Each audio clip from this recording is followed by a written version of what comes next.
Hello everyone. आज आप लोगों के लिए हम एक स्ट्रेटेजिक प्रिपरेशन प्लान लाए हैं जेई मेंस एग्ज़ाम के लिए। और इसमें हम आपको टेक्निक्स बताएंगे आपके स्टडी टाइम को मैनेज करने के लिए। और ये दोनों टाइप्स ऑफ स्टूडेंट्स के लिए एडवांटेजेस हैं। जिन लोगों ने ऑलरेडी जेई का सिलेबस ख़त्म कर लिया उनके लिए एक नया विंडो खुलता है अभी 1 मंथ का, जिस टाइम वो लोग सबसे इम्पॉर्टेंट कॉन्सेप्ट्स को रिवाइज कर सकते हैं और बाकी जो टाइम बचेगा उसमें से जो लेस वेटेज वाले सेक्शंस हैं उनको भी वो शोड अप कर सकते हैं। और जो लोग अभी तक बोर्ड एग्जाम का प्रिपरेशन कर रहे हैं उनके लिए this will be a 1 month war zone sort of thing, जहाँ पे वो लोग बोर्ड एग्जाम्स मेंटालिटी से कम्पिटिटिव एग्जाम मेंटालिटी में ट्रांसफ़र करेंगे। बोर्ड एग्जाम्स में हम लोग हर एक प्रॉब्लम को सब्जेक्टिवली लिखते हैं, हर एक स्टेप लिखते हैं, बिकॉज स्टेप में मार्क्स होता है। ऑब्जेक्टिव एग्जाम्स में स्टेप में कोई मार्क्स नहीं होता। आप कैसे लाएं, गलती करके लाएं, सही करके लाएं, नोबडी केयर्स जब तक आप सही ऑप्शन मार्क करते हैं। आपने सही ऑप्शन मार्क किया, आपका हर गलती माफ़। तो इसीलिए हम लोग बोर्ड एग्जाम स्टूडेंट्स के लिए यहाँ पे डिस्कस करेंगे कि आप कैसे कुछ सेक्टर्स पे ज़्यादा वेटेज दे सकते हैं so that you have a better chance of scoring a higher rank. देखिए, हमेशा जो ज़्यादा प्रिपरेशन करके जेई एग्ज़ाम में जाएगा they will have an advantage, but इसका ये मतलब नहीं कि आप बिना प्रिपरेशन के ही चला जाए, राइट। अभी तक प्रिपरेशन नहीं किया और 1 महीना प्रिपेयर किया, इसमें बहुत ज़्यादा डिफरेंस आ जाता है। दिस कैन मेक और break your life. So please make sure that आप ये लास्ट 1 महीना अच्छे से पढ़ाई कर रहे हैं। और अगर आपको एक अच्छा अंडर ग्रेजुएट कॉलेज मिल जाएगा तो आपका लाइफ का ट्रैजेक्टरी बदल जाएगा। So let's make sure that आप लोग अपना टाइम सही से यूटिलाइज़ कर रहे हैं। और टाइम सही से यूटिलाइज़ करने के लिए आई सजेस्ट कि आप एक स्ट्रक्चर्ड अप्रोच रखें। आप में से काफ़ी लोगों ने नोटिस किया होगा कि जब हम लोग इंजीनियरिंग और मेडिकल में डिवीजन करते हैं तो इंजीनियरिंग वालों को मैथ्स पकड़ा देते हैं और मेडिकल वालों को बायोलॉजी दे देते हैं, और दोनों को ही फिजिक्स केमिस्ट्री देते हैं। तो मैथ्स और बायो, इंजीनियरिंग और मेडिकल, ये उनके कोर सब्जेक्ट्स हैं। सो ये पोर्शंस दोनों ही ग्रुप्स ऑफ स्टूडेंट्स अच्छे से प्रिपेयर करते हैं। मैथ्स आता है इसलिए इंजीनियरिंग में गया, बायो आता है इसलिए मेडिकल में गया। तो मैथ्स और बायो में उन रेस्पेक्टिव ग्रुप्स का ज़्यादा पकड़ होता है। फिजिक्स केमिस्ट्री में दोनों ही थोड़े से ढीले टाइप के होते हैं, बिकॉज जो मैथ्स वाला है वो फिजिक्स के न्यूमेरिकल्स काट लेता है इन जनरल। ऐसा नहीं कि मैं सबके लिए बात कर रहा हूँ, बट इन जनरल जो मैथ्स करता है वो फिजिक्स का न्यूमेरिकल्स कर लेता है। और केमिस्ट्री में ऑर्गेनिक्स में थोड़ा सा परेशान रहता है, बिकॉज उसमें थोड़ा सब्जेक्टिव मैटर आ जाता है। जो बायोलॉजी वाला है वो केमिस्ट्री का ऑर्गेनिक पोर्शन, इनऑर्गेनिक पोर्शन, ये सब कुछ अच्छे से कर लेता है, बिकॉज बायो से मॉलिक्यूल्स मिलते जुलते हैं। और फिर फिजिक्स के न्यूमेरिकल्स में थोड़ा सा अटक जाता है, बिकॉज डेरिवेटिव्स, इंटीग्रेशन, ये सब चाहिए होता है जो मैथ्स वाला पोर्शन में है। तो फिजिक्स और केमिस्ट्री दोनों के लिए ग्रे जोन में आते हैं। सो फिजिक्स और केमिस्ट्री में आप लोग ज़्यादा टाइम दें। आप चाहें तो अपने टाइम को 5 हिस्सों में बांट सकते हैं। 2 हिस्सा फिजिक्स में दीजिए, 2 हिस्सा केमिस्ट्री में दीजिए, और एक हिस्सा अपने रेस्पेक्टिव स्ट्रेंथ्स में रखिए। बायो वाले मेडिकल में रखिए, जेयू वाले मैथ्स में रखिए। ऑलराइट। और कुछ स्टेप्स हैं जो आप सब लोगों को ही लेना है। रेगुलर मॉक टेस्ट्स दें। आप जब तक प्रिपरेशन करेंगे आपको लगेगा कि आप कॉन्फिडेंट है, जैसे ही एग्जाम का पेपर आपके सामने आएगा तभी लगेगा कि अरे ये तो पढ़ा था, अब याद क्यों नहीं आ रहा है। ये सिचुएशन आप लोग ताकि पहली बार फाइनल एग्जाम में ना जाके फेस करें, इसीलिए हम लोग इनकरेज करते हैं कि आप मॉक टेस्ट लें। जो प्रीवियस ईयर क्वेश्चंस हैं उनको ही करें, और अगर आपको आगे और मॉक टेस्ट चाहिए तो हमारे इंस्टीट्यूट के साथ संपर्क करें। We will provide you those tests. आपको जितना टेस्ट चाहिए हम लोग देंगे, बस आप लोग प्रैक्टिस कीजिए। ऐसा नहीं कि आप एक टेस्ट को एक बार कर लिए और उसको दूसरी बार नहीं करेंगे। एक बार एक टेस्ट ले लिया मतलब 7 दिन बाद आप वो भूल जाएंगे, बिकॉज उसने में आप लोग और भी बहुत सारे टेस्ट दे चुके होंगे। So do the test again. अगर आप प्रॉब्लम्स को रिकलेक्ट कर पा रहे हैं that means it is good, आपको कॉन्सेप्ट्स याद रह रहे हैं। सो टेस्ट दीजिए, जितना हो सकता है टेस्ट दीजिए, जितना हो सकता है टाइम मैनेजमेंट स्किल्स प्रैक्टिस कीजिए। और हर रोज़ आप लोग न्यूमेरिकल्स या तो कीजिए या तो एग्जाम्पल्स देखिए जो आपने पहले सॉल्व कर रखे हैं। ठीक है।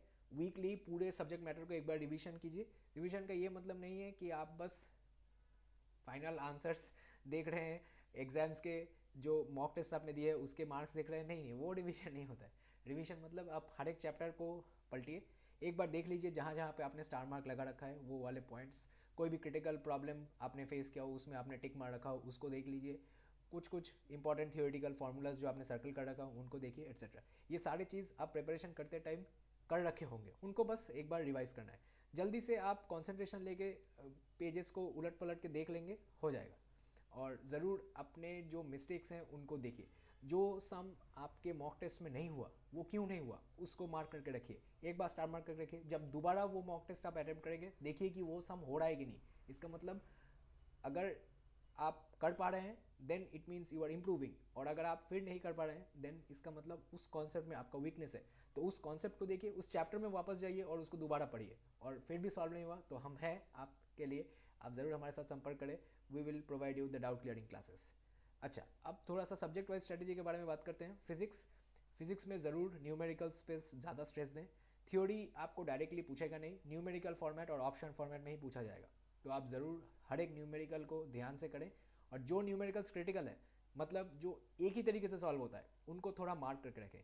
Over the course of 2 years, 3 years, 4 years, जितना भी साल आप लोग जेई का प्रिपरेशन कर रहे हैं, उन टाइम में आप लोगों ने ऐसे न्यूमेरिकल्स देखे होंगे जो बहुत अजीब से होते हैं, राइट। टेढ़े मेढ़े न्यूमेरिकल्स होते हैं जिनका out of the ordinary answer आता है, उनको आप स्टार मार्क करके रखिएगा, बाद में रिवीजन के टाइम काम आएगा, राइट। और जो लोग बोर्ड एग्जाम से अभी प्रिपरेशन स्टार्ट कर रहे हैं, बोर्ड एग्जाम्स में भी कुछ बड़े से सब्जेक्टिव प्रॉब्लम्स होते हैं जिनको आप चाहें तो फाइनल आंसर का जो फॉर्मेट है वो याद रख सकते हैं। That will be helpful when उस वेरिएबल की जगह वैल्यू डाल देगा, तो आप वहाँ पे उनको भी टिक कर लें। और जो भी आप लोग स्टडी मटेरियल्स फॉलो करेंगे उसमें देखिए कुछ टिपिकल एग्जाम्पल्स होंगे या फिर पास्ट ईयर क्वेश्चंस में से आपको मिल जाएगा ऐसे पर्टिकुलर प्रॉब्लम्स जो सिर्फ एक ही तरीके से सॉल्व होता है, उनको अलग से मार्क करके रखेगा, और जितना हो सके उतना प्रैक्टिस कीजिए। जो भी आपके डाउट्स हैं उनको ज़रूर क्लियर करवा लीजिएगा, बिकॉज डाउट लेके एग्ज़ाम में नहीं जाना है। जैसे बैग और पेन बाहर छोड़ के जाते हैं वैसे ही आप लोग बैग, मोबाइल फ़ोन एट्सेट्रा आप बाहर छोड़ के जाते हैं, राइट, पेन ही लेके जाते हैं। वैसे ही आपको डाउट बाहर छोड़ के जाना है। डाउट लेके आप एग्ज़ाम में जाएंगे तो आपके दिमाग में एक चीज़ रह जाएगी कि वहाँ से क्वेश्चन आया, वो वाला पार्ट मुझे पसंद नहीं है, इससे आएगा तो मैं छोड़ दूंगा। नेगेटिविटी लेके एग्जाम हॉल में नहीं जाना है। This is one of the most important exams in your under graduate career, और यहाँ से अगर आपने अच्छा स्कोर लाया तो आपका लाइफ का ट्रेजेक्टरी बदल जाता है, as I said earlier. So please make sure that you do not carry any of your doubts into the exam hall. हम हैं आपके लिए। If you need any help, do not hesitate to contact us. We have the contact details in the description section of this video. You can ask us for any sort of help you need. अच्छा, physics में जैसा मैं आप लोगों के साथ discuss कर रहा था, ज़रूर हर एक चैप्टर के लिए फार्मूला शीट्स बनाइए। हर एक किताब में, स्टैंडर्ड किताब में फार्मूला शीट्स होते हैं, हमारे स्टडी नोट्स में भी है, आप वहाँ से भी एक्सेस कर सकते हैं उनको। कोई भी क्वेश्चन जो आप बार बार गलत कर रहे हैं, या फिर आपने काफ़ी सारे मॉक टेस्ट्स में वैसे टाइप ऑफ क्वेश्चंस को मिस किए हैं, उनको अलग से नोट कर लें या फिर स्टार मार्क कर लें। रिवीजन के टाइम उनको ही बार बार देखें, बिकॉज जो आपने एक बार में कर लिया वो आप फाइनल एग्जाम में भी कर लेंगे। जो आप घर में भी 2-3 टाइम पे अटक रहे हैं, वो फाइनल एग्जाम में आया तो आप एक्सपेक्ट मत कीजिए कि फाइनल एग्जाम में हो जाएगा, राइट। ऐसा नहीं होता है।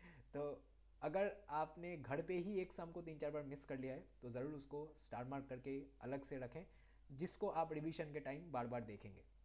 जो भी डेरिवेशंस हैं उनको आप ध्यान में रखिए। ऑफ कोर्स बोर्ड एग्जाम्स में आप लोगों ने डेरिवेशंस अच्छी तरह से किए होंगे, सो आपको याद तो रहेंगे, बट फिर भी कुछ कुछ डेरिवेशंस ऐसे होते हैं जहाँ पे आप लोगों को एक स्पेसिफिक एजम्पशन चाहिए होता है, तो उस एजम्पशन को आप अंडरलाइन करके रखें, हाईलाइट करके रखें, ताकि आप जब रिवीजन कर रहे हैं जल्दी से वो आपको दिख जाए।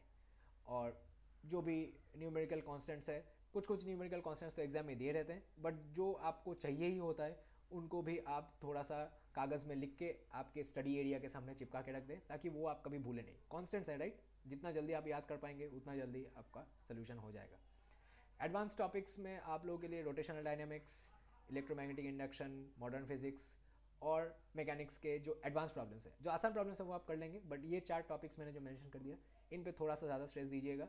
इन सेक्शन से ज़्यादा टेढ़े मेढ़े प्रॉब्लम्स आते हैं, और जितने टेढ़े मेढ़े प्रॉब्लम्स हैं those will be the differentiator. आसान वाले प्रॉब्लम्स तो सब लोग कर लेंगे, बट जो टेढ़े मेढ़े प्रॉब्लम्स ज़्यादा कर पाएगा they will move further in the rankings.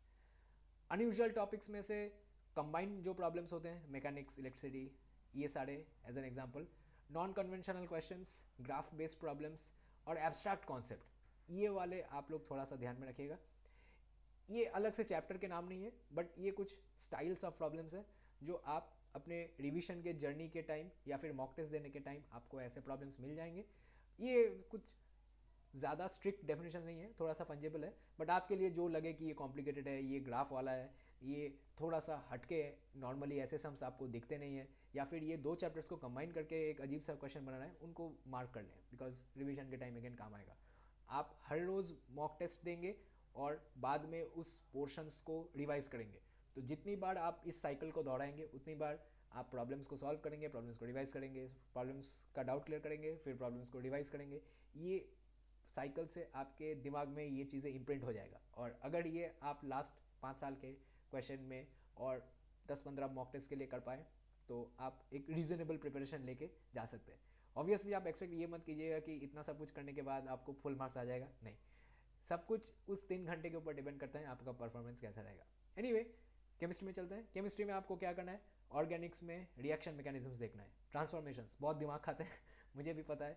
मैं जब एग्ज़ाम के लिए प्रिपेयर करता था बहुत साल पहले, तब ये रिएजेंट्स और यहाँ से ये कैसे बनेगा, ये बॉन्ड कैसे शिफ्ट होगा, दिमाग में नहीं घुसता था। बट जैसा मैंने आपको बताया, जो बॉटलनेक होता है केमिस्ट्री, ऑर्गेनिक केमिस्ट्री, ये वाला पार्ट मैथ्स वाले थोड़े से साइड में रखते हैं, बिकॉज इसमें न्यूमेरिकल्स तो आते नहीं है, इसमें बस कुछ आपको ऐड करना है और कुछ आपको निकालना है, पसंद नहीं आता, राइट। ऐसे सब्जेक्ट्स के लिए थोड़ा सा ज़्यादा ध्यान दें, बिकॉज यही डिफरेंशिएटर्स बन जाते हैं। जहाँ पे बॉटलनेक है, जहाँ पे ट्रिकी क्वेश्चंस आते हैं, वहीं से wheat from the shaft, man from the boys अलग हो जाते हैं। बिकॉज आसान क्वेश्चन सब लोग कर लेते हैं, ये डिफिकल्ट वाले सेक्शंस, ट्रिकी वाले पोर्शंस, यहाँ पे लोग अटक जाते हैं। ऑलराइट, सो ज़रूर ट्रांसफॉर्मेशंस पे ध्यान दीजिएगा।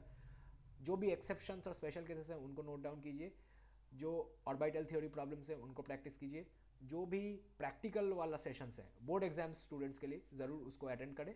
और वहाँ पे आप लोगों को आइडिया मिल जाएगा कि जो रिएक्शंस आप कर रहे हैं वो दिखते कैसे हैं। एक बार वो दिमाग में बैठ गया ना, आपको कभी नहीं भूलना होगा कि आपने क्या किया था, राइट। मैं आपको एक एग्जांपल देता हूँ। हम लोगों ने लैब में ब्राउन रिंग टेस्ट किया था, राइट। मैंने केमिस्ट्री बहुत पहले पढ़ा था, बट मुझे अभी भी याद है कि नाइट्रेट के लिए हम लोग ब्राउन रिंग टेस्ट करते हैं, क्योंकि वो रिंग हमने देखा था, राइट।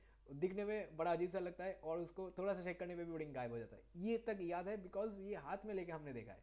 तो आप सब लोगों के लिए, जो लोग प्रैक्टिकल बोर्ड एग्जाम्स के लिए अटेंड करते हैं, ऐसा मत सोचिए कि ये फॉर्मेलिटी है, ये कभी काम नहीं आएगा। नहीं, जब आप इंजीनियरिंग में जाएंगे, आपको केमिस्ट्री सब्जेक्ट होगा, आप केमिकल इंजीनियरिंग पढ़ेंगे, आपको आधा टाइम लैब में ही बिताना होगा। तो अभी से थोड़ा सा हैंड्स ऑन एक्सपीरियंस लीजिए। अगर आपको कोई भी ऐसे रिलेटेड चीज़ें लैब में कराया जा रहा है, उस पर भी ध्यान दीजिएगा ज़रूर, because this forms a part of an experience. अगर आप एक्सपीरियंस कर पाए चीज़ें तो आप कभी नहीं भूलेंगे। मैंने ही नहीं बोला, जो भी हम लोगों ने फ्लेम टेस्ट किए थे वो सारे याद है, कैल्शियम का ब्रिक रेड होता है तो ये चीज़ें याद है बिकॉज ये करके देखा था। तो आप लोगों के लिए भी होपफुल ऐसा ही होगा, जो आप करके देखेंगे वो आपको याद रहेगा। रिएक्शन फ्लो चार्ट्स देख लीजिएगा ऑर्गेनिक केमिस्ट्री में, पीरियोडिक टेबल क्या ध्यान रखिएगा, ट्रेंड्स, एक्सेप्शंस, सब कुछ। जो IUPAC नेमिंग कल्चर है, नॉमेनक्लेचर है, उस पर आप ज़रूर ध्यान दीजिएगा।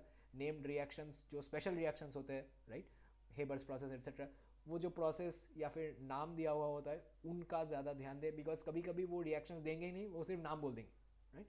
तो उन पे आपको सवाल किया जा सकता है। इनऑर्गेनिक केमिस्ट्री में बॉन्डिंग थोड़ा सा ध्यान दे के पढ़िएगा, बिकॉज टेक्निकली सारे ही चीज़ें बॉन्डिंग से ही बनते हैं, राइट। तो बॉन्डिंग नहीं पढ़ेंगे तो और क्या पढ़ेंगे केमिस्ट्री में। एडवांस टॉपिक्स में से आप कोऑर्डिनेशन, कंपाउंड्स, कॉम्प्लेक्स प्रॉब्लम्स, उनमें से ऑर्गेनिक केमिस्ट्री में रिएक्शन मैकेनिज्म्स, थर्मोडायनामिक्स के एप्लीकेशंस, इलेक्ट्रोकेमिस्ट्री के न्यूमेरिकल प्रॉब्लम्स ज़रूर ध्यान में रखिएगा। अनयूजुअल टॉपिक्स में से जो मल्टीपल कॉन्सेप्ट इंटीग्रेशन क्वेश्चंस आते हैं, जहाँ पे आप लोगों को एक पाथवे से काफ़ी सारे पाथवे में ऑर्गेनिक ट्रांसफॉर्मेशन दिया जा सकता है, या फिर आप दो जगह से दो कंपाउंड को सोर्स करके उसको कंबाइन कर रहे हैं, तो दोनों ही पाथ्स के नॉलेज आपको चाहिए, वैसे type of problems. Industrial chemistry के एप्लीकेशंस इनऑर्गेनिक में आ जाते हैं। एनवायरमेंटल केमिस्ट्री के कनेक्शंस, बिकॉज EVS आजकल बहुत इंपॉर्टेंट हो चुका है and people appreciate questions on those topics, so वहाँ पे भी आपको थोड़ा ध्यान दीजिए। और रियल लाइफ एप्लीकेशन प्रॉब्लम्स, हाँ जी, केमिस्ट्री तो मोस्टली रियल लाइफ एप्लीकेशंस ही हैं, तो उसमें से भी आपको ध्यान देना है।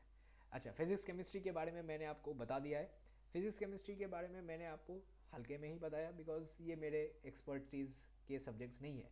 मैंने अपने कॉलीग्स के साथ डिस्कस करके आपके लिए एक प्लान बनाया है, बट मैथमेटिक्स वाला पार्ट मेरा स्पेशलाइजेशन का है, सो इसमें मैं आपको ज़्यादा अच्छे से बता पाऊँगा। मैथमेटिक्स में देखिए, आपको प्रॉब्लम सॉल्विंग टेक्निक्स पे ध्यान देना है। कोई भी सम आपको रिपीटेशन में मिलेगा नहीं, बहुत मुश्किल है रिपीटेशन में मिलना, unless it's a very critical sum, right. ऐसे सम्स आपको मिलेंगे जो 10 साल पहले एक बार आया था, अब इस बार आ चुका है, क्योंकि those are problems which can be solve in one way only. एक ही तरीके से सॉल्व होता है, इसीलिए उस प्रॉब्लम को दोबारा दिया हुआ है। तो ऐसे प्रॉब्लम्स को जब भी आप फेस करेंगे, स्टार मार्क करके रखिए, बिकॉज बाद में इसको देखना होगा। ऑलराइट, टेक्निक्स पे ध्यान दीजिएगा। अगर एक प्रॉब्लम को 3-4 तरीके से किया जा सकता है, उन पे ध्यान दीजिए, बिकॉज कौन सा वाला टेक्निक आपको एग्ज़ाम में अप्लाई करना होगा, कौन सा वाला शॉर्ट टेक्निक होगा, इसको आपको जानने के लिए आपको सारी टेक्निक्स तो पता होनी चाहिए। मान लीजिए एक सम करने को 3 टेक्निक्स हैं, राइट। तीसरा टेक्निक एग्जाम टाइम में सबसे शॉर्ट में होता है, बिकॉज उसमें ऑप्शन टेस्ट का एक टेक्निक रहता है। तो अगर आपने वो 3 टेक्निक किए ही नहीं तो आपको पता कैसे होगा कि तीसरा टेक्निक शॉर्टेस्ट होता है, राइट। तो if there are multiple ways, make sure you travel all the ways and check them out. Speed, obviously mathematics में स्पीड लाना है। कैलकुलेशंस कम होंगे, बट जितना होंगे उतना आपको एक्यूरेटली करना है। ऐसा नहीं कि आपने एक पन्ना बड़ा इंटीग्रेशन कर लिया, डेफिनेट इंटीग्रल, और लास्ट में वैल्यू पुट करके गलती कर दिया। क्योंकि ये बोर्ड एग्जाम नहीं है तो आपको स्टेप नंबर नहीं मिलेगा, आपका पूरा मेहनत पानी में जाएगा, ठीक है। सो कैलकुलेशंस एक्यूरेटली करने हैं, कम होंगे बट जितना होगा उतना एक्यूरेटली करना है। शॉर्टकट मेथड्स जहाँ पे भी एप्लीकेबल है ज़रूर सीखिए, और अगर आपको याद नहीं रह रहा है तो साइड में लिख के रखिए, जो आप रिवीजन के टाइम वापस देखेंगे। ऑलराइट, आप लोग फार्मूला याद रखिएगा, स्पेसिफिकली कैलकुलस में, जहाँ पे आप लोगों के पास ढेर सारे डिफरेंशिएशन, ढेर सारे इंटीग्रेशन के फॉर्मूलाज होंगे। कुछ कुछ तो आपको बाई हार्ट हो जाएंगे, और कुछ कुछ वियर्ड इंटीग्रेशन फार्मूले आपको सीखना पड़ेगा और याद नहीं रहेगा, और उसको आपको दीवार पे चिपकाना होगा। कोऑर्डिनेट ज्योमेट्री में कुछ अजीब से फॉर्मूले हैं, राइट। इलिप्स, हाइपरबोला, पैराबोला में वो जो फोकस, लेंथ, ये सारे चीज़ें जो होते हैं, ये कभी कभी कंफ्यूज हो जाते हैं एग्जाम में कि अरे कौन सा फिगर था, किसका फोकस कहाँ था, किसका सेमी पेरीमीटर कितना था। ये सारी चीज़ें अगर आप भूल रहे हैं तो आप ज़रूर इनका लिस्ट बना के सामने चिपका लें, राइट। सामने चिपकाएंगे मतलब आप आते जाते उसको देखते रहेंगे और वो आपके दिमाग में बैठ जाएगा। इंटीग्रेशन एंड डिफरेंशिएशन अच्छे से कर लीजिएगा, कैलकुलस के ऊपर ही पूरा 11-12 का सिलेबस करा है। अच्छा, इसको अच्छे से करते वक्त आप बाकी सेक्टर्स को इग्नोर मत कीजिए। अलजेब्रा, कैलकुलस, ट्रिगोनोमेट्री, ये 3 एटलीस्ट बहुत स्ट्रांग होने चाहिए आपके। 3D जियोमेट्री में कुछ टेढ़े मेढ़े प्रॉब्लम्स आ जाते हैं जो हम इजीली विजुअलाइज नहीं कर पाते, बिकॉज 2D प्लेन में देखने का आदत है, राइट। 3D प्लेन में तो हम देखते नहीं है क्योंकि पेपर में लिखते रहते हैं। 3D प्लेन मतलब ऊपर देखना होता है, और ऊपर देखने का टाइम नहीं होता है क्लास 12 तक। तो 3D जियोमेट्री थोड़ा सा ध्यान दीजिएगा, बिकॉज उसमें से कभी कभी टेढ़े मेढ़े प्रॉब्लम्स आ जाते हैं और लोग वो छोड़ देते हैं। तो अगर आप वहाँ पर थोड़ा सा मार्क्स बढ़ा लें, that would be good for your ranking. Calculus के एप्लीकेशंस ऑब्वियसली आपको देखना है, यहाँ पे आप कैलकुलस अच्छे से करेंगे तो फिजिक्स वाला एप्लीकेशन भी हो जाएगा। वेक्टर अलजेब्रा वही 3D वाले पोर्शन में चला गया, और लास्ट में प्रोबेबिलिटी। ये जो लास्ट वाले सेक्शंस हैं ये मोस्टली स्टूडेंट्स इग्नोर कर देते हैं, बिकॉज इसमें से ज़्यादा क्वेश्चन नहीं आते हैं, बट प्रोबेबिलिटी को परमुटेशन कॉम्बिनेशन से मिक्स कर दिया जाता है। तो आपने प्रोबेबिलिटी अगर अच्छे से नहीं पढ़ा तो परमुटेशन कॉम्बिनेशन वाले समझ में नहीं होंगे, बिकॉज उसमें ये कॉन्सेप्ट घुस जाते हैं। सो प्लीज़ टेक केयर, जो कॉम्बाइंड कॉन्सेप्ट प्रॉब्लम्स होते हैं उनमें आपने अगर एक सेक्शन नहीं किया है तो दूसरा भी नहीं कर पाएंगे। अनयूजुअल टॉपिक्स में से जो मिक्स टॉपिक्स हैं जो मैंने आपको बताया, application based questions, data interpretation में, देखिए डेटा इंटरप्रिटेशन में आपको ऐसा टेबल नहीं दे दिया जाएगा, बट ऐसा क्वेश्चन आपको दिया जाएगा जहाँ पे आपको प्रॉब्लम से मैथमेटिकल स्टेटमेंट लाने में दिक्कत होगा, राइट। आपको वैसे प्रॉब्लम्स को अलग से मार्क करके रखना है, बिकॉज हो सकता है प्रॉब्लम का कैलकुलेशन पार्ट और कोड पार्ट बहुत ही आसान हो, बट अगर आप प्रॉब्लम से वो स्टेटमेंट डिराइव नहीं कर पाए तो आप वो आसान प्रोसेस तक पहुंच ही नहीं पाएंगे। Alright, so please be careful. कुछ सम्स ऐसे होंगे जो आपको एक लाइन में दिया होगा और आपको एक इतना बड़ा कैलकुलेशन करना होगा। कुछ सम्स होगा जो पैराग्राफ फॉर्मेट में इतना टेक्स्ट होगा, बट उससे निकलेगा इतना सा एक छोटा सा सम, खोदा पहाड़ निकला चूहा टाइप का सम होगा, right. So please be aware, जो जितना शॉर्ट सम होगा उसमें उतना कम डेटा रहेगा, तो उसमें कॉम्प्लिकेशंस आने की ज़्यादा संभावना है। बट जो बड़ा पैराग्राफ में लिखा होगा उसको आपको पढ़ने का आदत भी लेना होगा, और उसमें से आपको जो निष्कर्ष है उसका, जो कोड है उसका, कर्नेल है उसका, उसको निकालने का भी टेक्निक आपको जानना चाहिए। और logic based problems, logic based problems मतलब जो प्रूफ वाले प्रॉब्लम्स को आप लोगों को MCQ फॉर्मेट में बना दिया जाता है, तो वैसे प्रॉब्लम्स को भी थोड़ा सा ध्यान में रखिए। आपको तीनों ही सब्जेक्ट्स प्रिपेयर करने हैं, बट वेटेज मैंने आपको एक सजेस्ट कर दिया था 2:2:1 फिजिक्स केमिस्ट्री मैथ्स के लिए, बट ये कोई सेट इन स्टोन नहीं है। अगर आपको लग रहा है कि आपका फिजिक्स केमिस्ट्री प्रिपरेशन ज़्यादा अच्छा है, आपको मैथ्स में ज़्यादा ध्यान देना है, तो आप 1:1:3 भी कर सकते हैं, जैसा आपकी मर्जी। But please make sure that you are revising all 3 subjects, because exam में आपको तीनों ही सब्जेक्ट्स एक साथ देने हैं। ऐसा तो नहीं कि आज फिजिक्स का एग्जाम है, कल केमिस्ट्री का, परसों मैथ्स का, नहीं।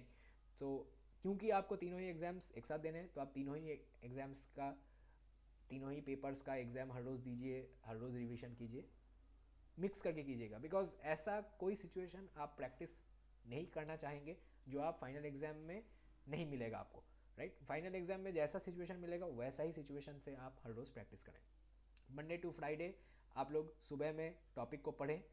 जो लोग जेई का प्रिपरेशन ऑलरेडी कर चुके हैं उन लोगों के लिए ये सुबह वाला पार्ट रिवीजन का टाइम है, और जो लोग बोर्ड एग्जाम से जेई का प्रिपरेशन में शिफ्ट करें उनके लिए नया टॉपिक पढ़ने का टाइम है। नया टॉपिक मतलब टॉपिक तो पता है, जेई स्टाइल में पढ़ने का टाइम है।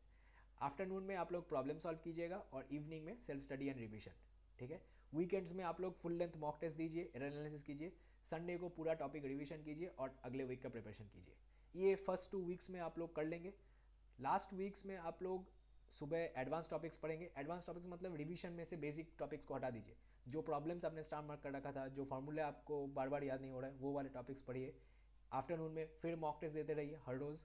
और लास्ट में सोते टाइम जो आपके वीक टॉपिक्स हैं, जो आपने साइड कर रखे थे, जिसको आपने शेल्फ करके कहीं कोने में डाल दिया है, उनको आप रिवाइज कीजिएगा, ठीक है। सैटरडे संडे को again full length mock test दीजिए, डिटेल एनालिसिस देखिए, डाउट क्लियर करिए और एडवांस टॉपिक्स को रिवाइज कीजिए।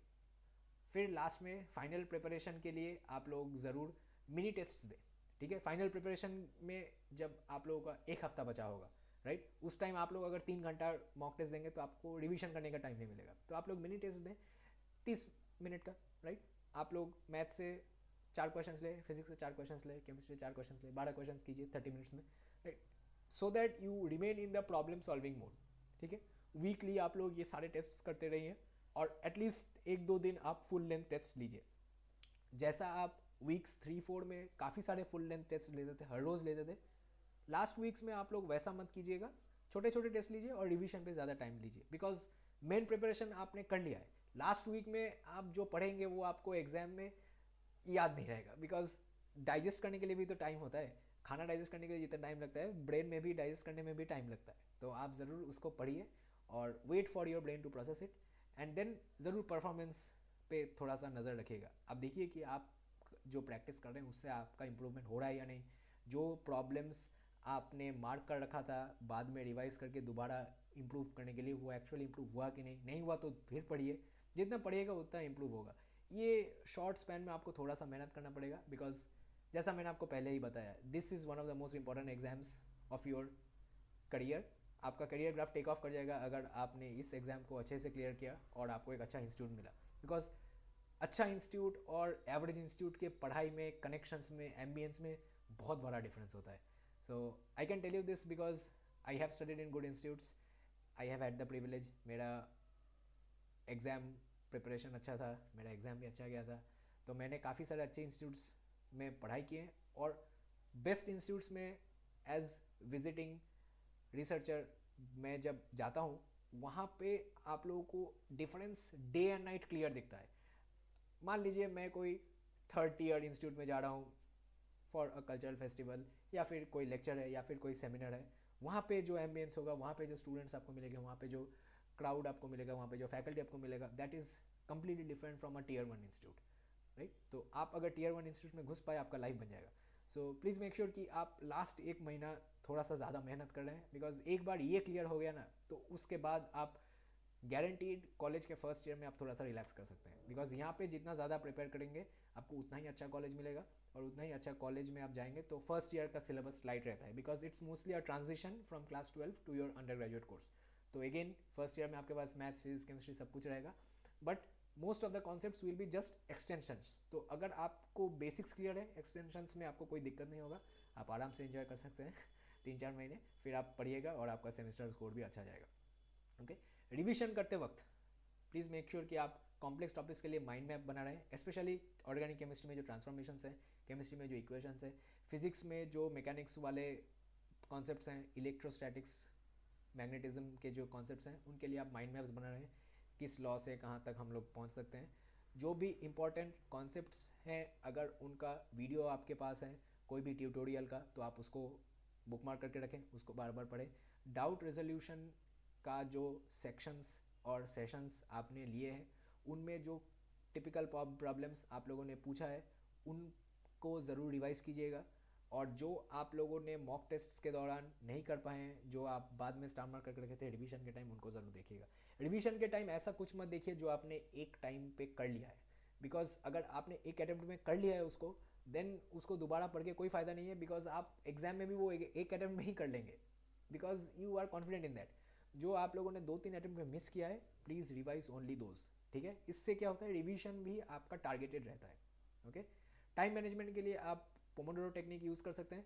25 मिनट पढ़िए, 5 मिनट का ब्रेक लीजिए। ब्रेक का ये मतलब नहीं कि आप बाहर जाके रील बनाना शुरू कर दें।